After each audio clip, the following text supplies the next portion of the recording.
இந்த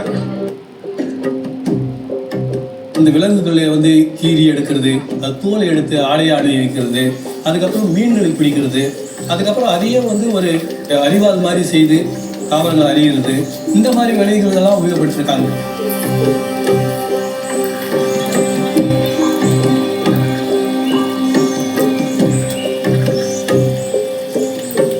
முன்கற்காலத்தினுடைய தடயங்கள் பல்வேறு இடங்கள் தமிழில் கிடைச்சாலும் அதிகமாக வந்து தேரி சைட் அந்த பகுதியில் பார்த்தீங்கன்னா பரவலாக வந்து அந்த இடங்கள்ல வந்து இந்த முன்கற்கால மக்கள் வாழ்ந்ததுக்கான தடயங்கள் கிடைச்சிருக்கு.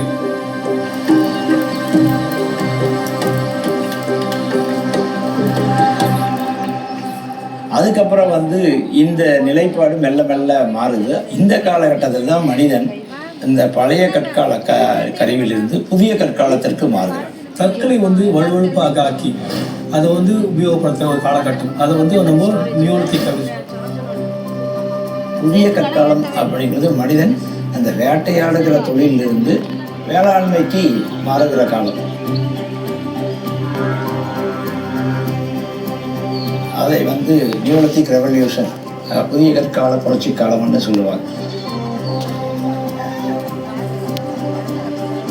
புதிய கற்கால மக்கள் பானைகளை செய்திருக்கிறார்கள். வேளாண்மை செய்து தானியங்களை எடுக்கும்போது அதை சேமித்து வைக்க உங்களுக்கு பானைகள் தேவைப்படுது. அப்போ வேளாண்மை செஞ்ச சேமித்து வைக்கிறதுனால ஒரு வருடம் விளையிலன்னா கூட நீங்கள் அதை வந்து அங்கே நீங்கள் இருக்கலாம்.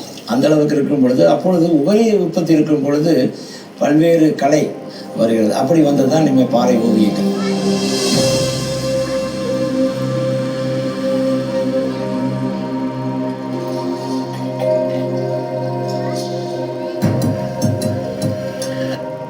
இரும்பு தாதுகளை